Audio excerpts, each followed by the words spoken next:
My sister tried to humiliate me at her wedding, so I exposed her cheating, showed the messages, helped the groom walk away, and took my revenge. I'm a 27-year-old woman, and this story begins in the kind of town where nothing really happens. This means when anything does, everyone knows about it before dinner. It's the kind of place where your dentist remembers your high school GPA and your kindergarten teacher still waves at your parents in the grocery store. In that town, reputations weren't built, they were assigned. Mine was always stuck in the shadow of my older sister, Sabrina. Sabrina was the golden girl. She had the kind of confidence that made adults nod approvingly and classmates compete for her attention. Even at 13, she had the posture of a prom queen.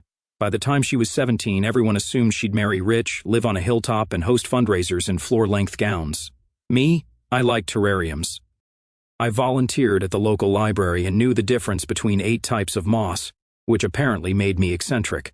Her favorite word to throw around whenever people asked about me. Starting in middle school, Sabrina used to toss little jabs that she passed off as humor.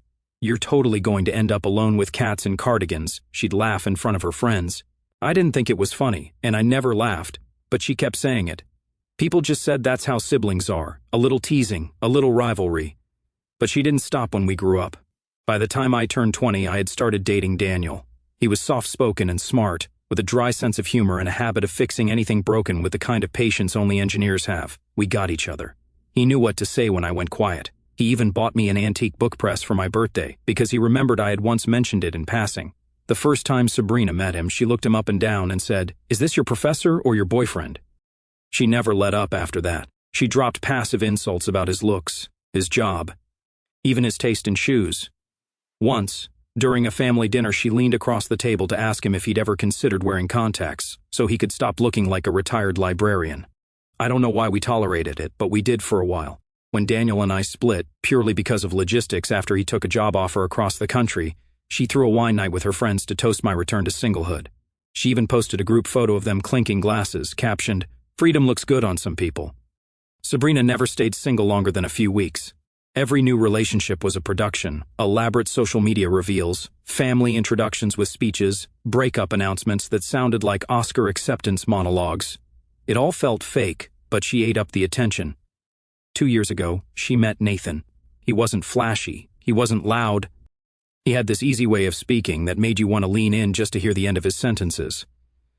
At our first family dinner together, Sabrina barely let him speak. She spent the evening rattling off his salary, how many carats were in her ring, and how she had finally won. She said that part twice, loud enough for everyone to hear. But while Sabrina was performing, I noticed something strange. Nathan kept glancing at me, not flirtatiously, but like he was trying to place me, like he recognized something. He smiled a few times politely, but I could tell his attention kept drifting. I chalked it up to him being overwhelmed. She was overwhelming. 3 weeks later, she organized a surprise brunch for the family. We all showed up thinking it was just a Sunday thing, but it was actually her engagement announcement.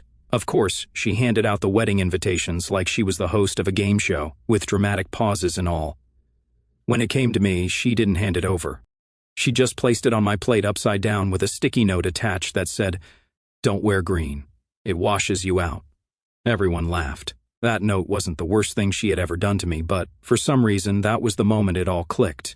She wasn't just teasing me. She didn't just enjoy being the center of attention. She needed it. And anyone who didn't orbit around her was a threat. I didn't open the invitation that day. I excused myself before dessert, went home, and sat on my porch until the sun went down. I decided I wasn't going to let her win this time. Not by showing up in a dress she approved of. Not by smiling through another celebration where I was made to feel invisible. If she wanted a perfect wedding, she was going to have to earn it. And if she was so sure I'd always end up alone, I was going to show her exactly what being alone didn't mean, starting with making sure she'd never forget what it felt like to be publicly humiliated by someone she thought would stay quiet forever. She wanted a performance. I was finally ready to give her one. I didn't rush anything. The kind of revenge that sticks isn't loud, it's careful, it's slow. I wasn't going to throw a tantrum or stage some dramatic protest. I wanted Sabrina to fall flat on the stage she built for herself, and for it to look like she tripped on her own gown. I RSVP'd to the wedding the next morning. I added a short note saying, "I'd love to help with the floral arrangement since I've taken a few hobby classes." She replied with a short message, "Oh, wow, you care now?" I left it on read. That was the last direct message I responded to from her. I didn't block her, but I stopped replying altogether. A few days later, I reached out to Nathan. I said I was helping with the seating chart and needed to double-check some details. He agreed to meet at a cafe in town. It was mid-morning on a Thursday. The cafe was half empty. I ordered a tea, he got a black coffee. He looked nervous at first, with stiff posture and arms crossed. But 20 minutes in, something shifted. He let out a breath, leaned forward, and started talking. He said he hadn't had a real conversation in weeks that didn't revolve around save the dates or flower options. He said Sabrina was intense, that she planned their entire relationship like it was being filmed, that everything had to be photo-worthy. When he brought up needing a break or space, she'd accuse him of being ungrateful for her love. Then he said something that caught me completely off guard. He asked if I remembered Daniel. I nodded, and he gave a strange smile. It turns out he and Daniel were roommates during college for 2 years. They kept in touch occasionally. He said Daniel talked about me all the time back then, how I paid attention to little things, how I made him a birthday card by hand once that he kept long after we broke up. Nathan said he always wondered what I was really like. I didn't take the bait. I didn't flirt or try to redirect anything. I just listened. The cracks were obvious now. He wasn't madly in love. He wasn't proud of his engagement. He was stuck in a relationship that only looked good on the outside, trapped under a spotlight he never asked to stand in, and she was directing the whole thing. After we left the cafe, I went home and opened my old notebook, the one I kept tucked in the back of my bookshelf. I started jotting down everything I remembered about her wedding planning. She'd mentioned venue names, which one had better light for golden hour photos. I wrote those down. I called 2 of them, asked about booking availability in a fake voice, and confirmed they both had the same date, hers. So, the location was still undecided. At the next family dinner, she made a huge show of her ring again. When there was a pause in the conversation, I lightly joked, "Should I sing something at the wedding?" I still remember that Adele song from Cousin Lauren's party. Everyone laughed except her. She scrunched her face and said, "This isn't karaoke night." Everyone laughed again, at me this time. I smiled and nodded. It didn't matter. That dinner gave me more than she realized. Later that week, I ran into Nathan's mother at the grocery store. I wasn't sure if she'd recognize me, but I smiled and said hello anyway. I asked if she was excited for the big day. She looked confused for a moment, then said she hadn't heard any confirmed details. No date, no location, just that it would be sometime next year. The wedding was in 4 months. That's when I decided to reach out to Nathan's younger sister. I found her through Instagram. Her page was public. I liked one of her travel photos and sent a message asking if she'd want to grab coffee next week. She replied almost instantly. We met at a cozy little coffee shop near campus. She ordered a hot chocolate with whipped cream, and there I told her I was Sabrina's sister. Her face dropped a bit. She didn't hold back. She told me Sabrina never reached out to her, not even a text. She said their family dinners were always weird when Sabrina visited. She dominated every conversation, told everyone how amazing the wedding would be, but never once asked about anyone else's life. She said her parents felt like Nathan had been distant since the engagement, that they weren't sure who he was becoming. After that coffee, I walked back home and sat down again with my notebook. Now I had what I needed. I didn't have to break them up. I didn't have to crash anything. I just had to make sure Nathan saw everything clearly, and I had to make sure he saw it all in the right place, in front of the people she wanted to impress most. Sabrina built her world like a theater set. I just had to pull back the curtain and let the lights hit the truth. The next phase had to be quieter, not slower, just more careful. I wasn't going to confront anyone or cause a scene. I was going to build something solid, something no one could spin. So I started collecting things.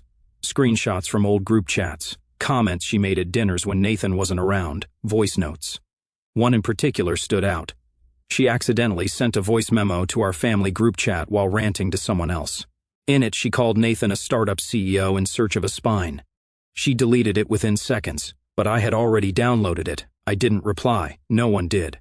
The group chat went dead for the rest of the day. I kept the memo saved. I didn't use it, not yet. A few days later, I invited Nathan over for tea. No cafe, no cameras, no family, just my living room and 2 mugs. I kept it simple. When we sat down, I told him I had something he needed to hear, then played the voice memo. He listened with his head slightly tilted, then stared at the mug in his hands for a long minute before quietly saying, "I knew she didn't respect me." I told him it was his choice what came next. I wasn't going to tell him what to do. I just wanted him to know the whole story. After that, he started texting late at night. Not strange, not flirty, just questions. Things like, "Do you think people change?" Or "Why do some people treat love like a job interview?" One night he wrote, "What would you do if someone chose you for how you look on paper?" I didn't give him advice. I didn't tell him to leave her. I just kept answering honestly. Meanwhile, Sabrina was unraveling. The wedding hair trial didn't go how she wanted. The stylist curled her hair in the wrong direction, and she reportedly cried in the parking lot. Her dress boutique made a mistake on the hem, and instead of rescheduling calmly, she called her mother screaming. At 11 p.m., she blamed everyone except herself and started making weird comments around family, trying to make me look like a jealous outsider. At the bridal shower, she stood in front of everyone and made a toast. She thanked our parents, her future in-laws, her bridesmaids, even the florist. She skipped me entirely. Someone asked why, jokingly. She smiled sweetly and said, "Well, some people are just here for the free food." A few people laughed. Some looked down at their plates. I didn't react. It wasn't about the moment, it was about the pattern. After the cake was served, Nathan's younger sister approached me in the hallway. She handed me a folded sheet of paper. When I opened it later, I saw screenshots. Sabrina had messaged her ex from a burner account. Things like, "If I wasn't getting married, I'd already be at your place." There were more, a lot more, from different times, different moods. Sometimes she said Nathan was boring. Other times she just sent vague texts like, "I miss the fun." I checked the screenshots again. Something about the layout, the font, the spacing looked familiar. I cross-checked the email address. It was a throwaway, but the formatting matched something I'd seen before. I texted Nathan's sister and asked if she had time to meet again. We met the next day. I brought coffee. I asked her plainly, "Was that you who took those screenshots?" She didn't hesitate. She nodded and said she'd seen Sabrina's screen during a salon appointment and grabbed what she could when Sabrina left the phone unattended. She told me, "He deserves the truth, and so do you." Then she pulled out a printed list of all the contacts Sabrina had messaged from that account, including another guy, someone I'd never even heard of. I didn't recognize the name, but Nathan probably would. That night, Nathan asked to meet. It was different this time. His face was drawn, his clothes were wrinkled. He looked like someone who had finally stopped pretending. We sat across from each other at the park, no tea, no walls between us. He said, "If I walk away from her, she'll make me the villain. She'll twist it. She'll say I was insecure. She'll go public with it." I nodded and said, "Let her try." He didn't smile. He just leaned back, closed his eyes for a second and said, "I need a plan." That's when it shifted. It wasn't just my web anymore.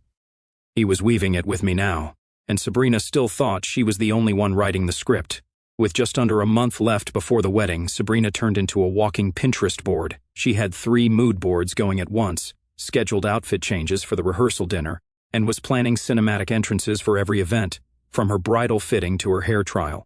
There was a coordinated gift exchange with matching robes, full makeup, and a professional photographer. She even assigned someone to film behind-the-scenes clips for her wedding mini-documentary. Then she posted something strange, a photo of a pearl-studded bracelet with the caption, "So honored to wear this heirloom piece from Nathan's mother. It means so much to me." She tagged Nathan's mother in it. Not long after, the post disappeared, but Nathan's cousin had already taken a screenshot and sent it my way. Under the post, Nathan's mother had commented, "I never gave you this." That was all she wrote. It was enough. The fake gesture had backfired, and people were starting to notice. Nathan texted me the next morning. He said there was a pre-wedding dinner with both families that weekend, and he wanted me there. I told him Sabrina hadn't invited me officially, but he said he'd handle it. I showed up wearing a plain navy dress and kept to myself at first. Sabrina greeted me with a stiff smile and introduced me to someone at the table as the sister who refused to get extensions for the wedding photos. It didn't even make sense, but she wanted the jab to land. I didn't respond. Halfway through dinner, Nathan's father turned toward me and asked about my latest art installation. I never posted about it online. He told me he'd heard all about it from Nathan. Across the table, Sabrina's smile twitched. Nathan stayed close to his parents and his sister, barely interacting with her unless he had to. He wasn't rude, just cold, like someone sitting next to a CO worker they didn't trust. Sabrina noticed. She kept touching his arm and laughing too loudly at things no one else found funny. During dessert, Nathan's sister casually brought up the text messages again, the ones Sabrina had sent to her ex. She mentioned them by accident, pretending she thought Nathan already knew. Sabrina went pale and gave her a glare that would have sent most people running. Instead, Nathan's sister just sipped her drink. Later in the restroom, Sabrina cornered me. She waited by the sink, arms crossed. She told me I was turning Nathan's family against her and that I was jealous because I had nothing going on in my life. I didn't raise my voice. I just told her maybe things would be easier for her if she stopped treating people like background props in her wedding slideshow. She scoffed, fixed her lipstick, and walked out without another word. The next afternoon, a courier showed up at my place with a padded envelope. Inside was a printed letter with floral borders and gold text. It was a revised wedding party role assignment. I had been officially removed from bridesmaid duties and reassigned as a guest usher. No explanation, no call, just that piece of paper. I brought it to Nathan. We met at the same park as before. He read it, sighed, folded it in half, and tucked it into his jacket. "She still thinks this is about appearances," he said. That was when we started working on a final plan. Not to crash the wedding, not to humiliate her in public, just to show people who she really was in her own words, her own actions at her own event. Nathan wanted to talk to his parents first, then to his best friend, who was also his best man. He didn't want anyone close to him to be blindsided. I told him the only way to make it stick was to be fully honest. He needed to write it all down, every lie, every manipulation, every moment that made him question the relationship. He opened a shared document that night and started typing. While he worked on that, Sabrina kept performing. She posted a TikTok storytime video where she rolled her eyes and talked about bridesmaids who make weddings about themselves. She didn't say my name, but everyone who knew her could connect the dots. She did it in full makeup, with a glass of champagne, sitting in a silk robe in front of a flower wall. I didn't reply. I didn't comment. I didn't message her. Nathan didn't either. His cousin saw it and sent him a text. "She's unraveling.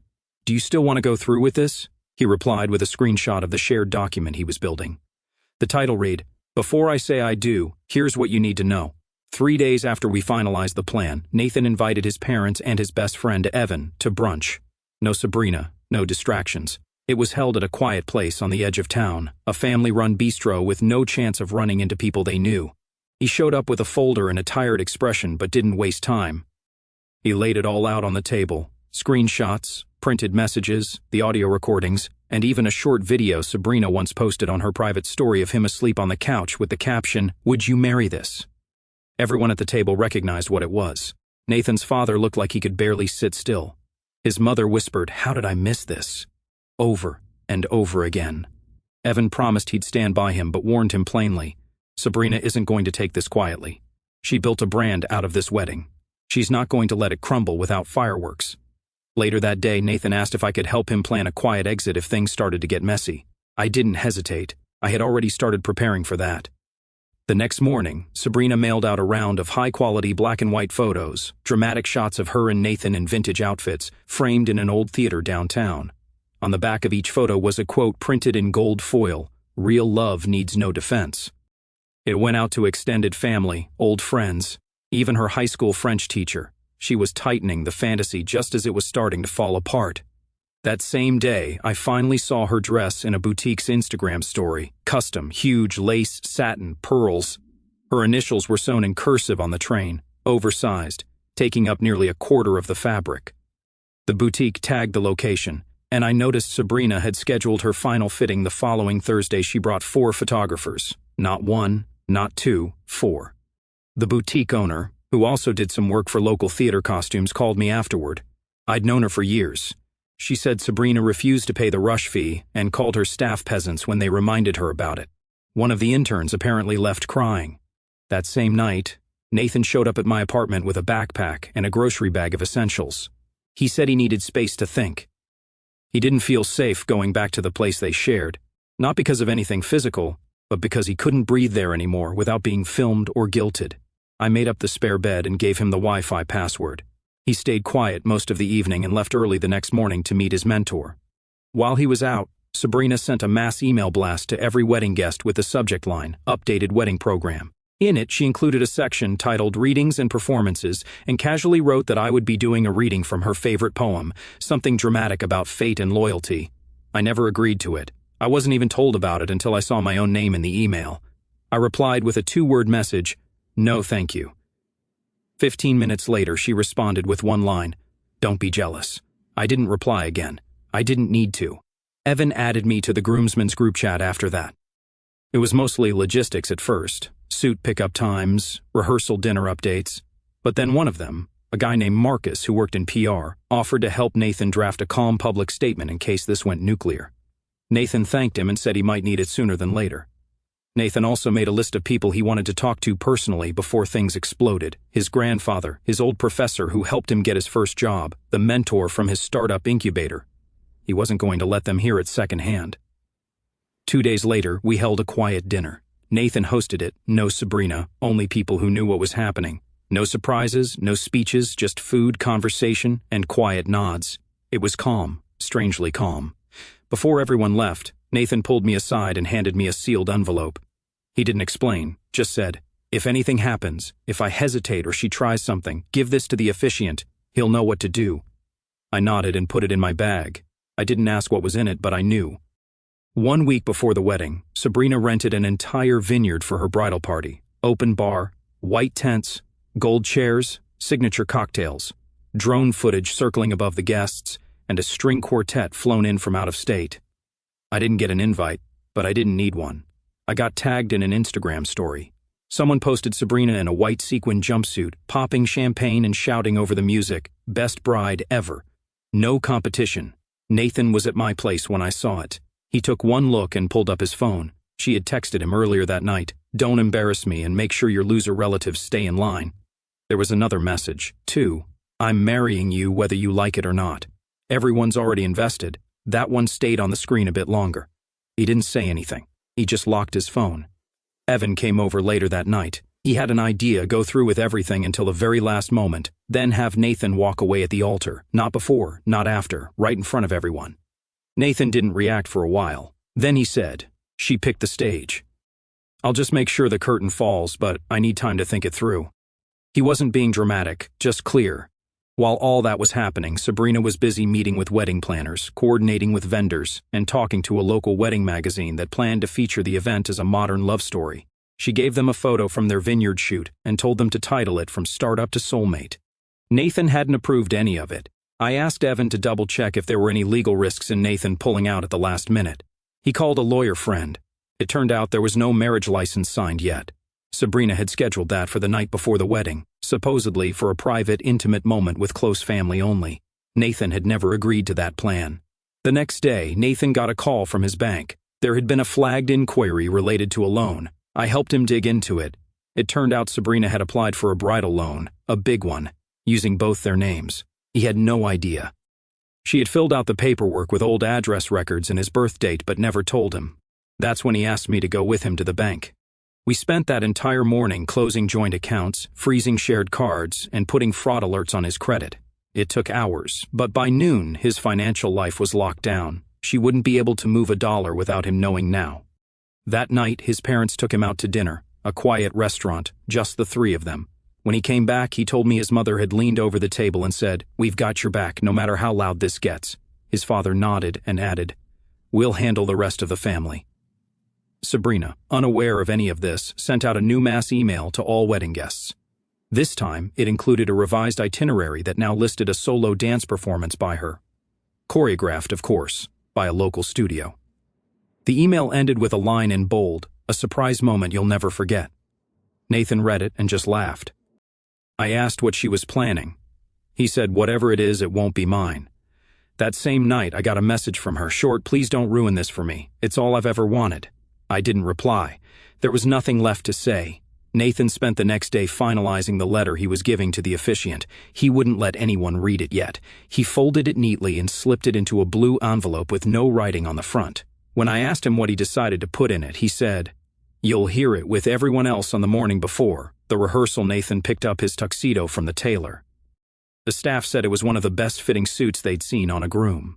He stood in front of the mirror holding the jacket and said, "It's the last costume I'll ever wear for her." Back at my apartment, we packed a backup bag, just in case, one set of formal clothes, one casual, his laptop, his passport, and a folder of printed documents. Then we made a checklist. The envelope was already in my purse. His speech was finalized. Evan had secured an Airbnb for post-wedding fallout. His parents had coordinated with a car service for a quick getaway. Everything was ready. Now all that was left was the show. The morning of the wedding was picture perfect. Clear skies, soft breeze, everything staged like a commercial. The venue was a historic mansion surrounded by trimmed hedges, marble fountains, and string lights already lit even in daylight. The staff moved like clockwork, setting up last-minute touches while 2 videographers flew drones overhead to capture aerial shots before guests even arrived. Sabrina showed up first, stepping out of a rented vintage white car in full bridal glory. Her gown was covered in hand-stitched embroidery, and her veil sparkled under the sun. She didn't glance at anyone in particular, just turned her face toward the closest camera and smiled like a practiced pageant queen. Her bridesmaids followed in matching champagne dresses, rushing behind her to fix her train as she walked inside, greeting no one, waving like she was on stage. Nathan arrived 30 minutes later in a separate car, no entrance music, no one announced him. He went straight to the groom's suite. He got dressed quickly, adjusted his tie once in the mirror, then posed for a few pre-ceremony pictures with the groomsmen. Evan cracked a joke to cut the tension. Nathan gave a brief smile. That was the only break in his expression the entire time. I arrived just before the guests started filing in. My place card was tucked on a small table near the back, next to the restrooms, right behind the caterer's supply tent. It was obvious who had arranged that. I didn't react. I took my seat quietly and waited. 10 minutes before the ceremony, Evan slipped into the side aisle and handed me a small black envelope. It had Nathan's handwriting on the front, "Give this to the officiant." Exactly 5 minutes before the vows begin. I didn't ask questions. I kept the envelope in my bag, counting down the time with my phone face down in my lap. The music started, guests stood, the wedding coordinator gave the cue, and Sabrina appeared at the top of the aisle. Her bouquet was oversized, her smile blinding, tears forming in her eyes, not from emotion but from the attention. She walked slowly, making sure every step was timed to the music. Phones were raised, cameras clicked. Her gaze swept the crowd, not looking for anyone in particular, just checking angles. I handed the envelope to the officiant exactly as instructed. He nodded once and tucked it into his folder without opening it. The ceremony began a minute later. The officiant welcomed the guests and made a brief speech about commitment and shared futures. Then he paused, flipped the next page, and said, "Before we continue, the groom has requested that a few words be read aloud, written in his own hand." Everything froze. The musicians stopped. A baby somewhere in the back made a small sound, but otherwise it was total silence. Sabrina's smile faltered. She turned slightly toward Nathan, confused, lips parted like she was expecting a surprise proposal she hadn't approved. The officiant began reading, "To those gathered today, I once believed this day would mark the start of something real. But real love doesn't humiliate, manipulate, or mock. It doesn't come with conditions or threats. It builds, it heals, it listens. And it certainly doesn't brand people as accessories for social media." There were murmurs. Guests began turning to each other. Sabrina's bouquet lowered an inch. "I cannot marry someone who treats me as a trophy," the officiant continued. "I won't continue a relationship where being seen together matters more than seeing each other. I'm sorry to those here in good faith, but I choose honesty over appearances, and I choose my dignity." Gasps, audible ones this time. Sabrina looked around, eyes darting, still hoping it was part of some elaborate prank. She took a step forward, held out her hand toward Nathan, and laughed, sharp and thin. "Is this a joke?" she asked no one in particular. The officiant folded the letter, stepped back, and said nothing else. Nathan didn't need a cue. He turned and calmly walked down the aisle, flanked by Evan, his sister, and his parents. Not rushed, not angry, just done. I waited a beat and followed. As we passed the last row, I glanced back. Sabrina hadn't moved. Her bouquet was now on the ground. Her arms were hanging loosely by her sides. The crowd wasn't sure whether to clap, cry, or leave. Someone started whispering. Then someone else stood up to grab their bag. Within a minute, the ceremony space looked like the aftermath of a rehearsal, not a wedding. Afterward, people talked. Sabrina had banned phone use during the ceremony, but word still spread quickly through calls and messages afterward. A cousin called another cousin. A friend of a guest related at work the next day. Nathan's quiet walkout became a story people couldn't stop repeating. Sabrina told a few people later that Nathan had a last-minute panic attack and that he ran out because he was emotionally immature. But too many had seen the letter. Too many had heard it read out loud, clearly, calmly. She couldn't spin it. The curtain didn't fall. It was pulled.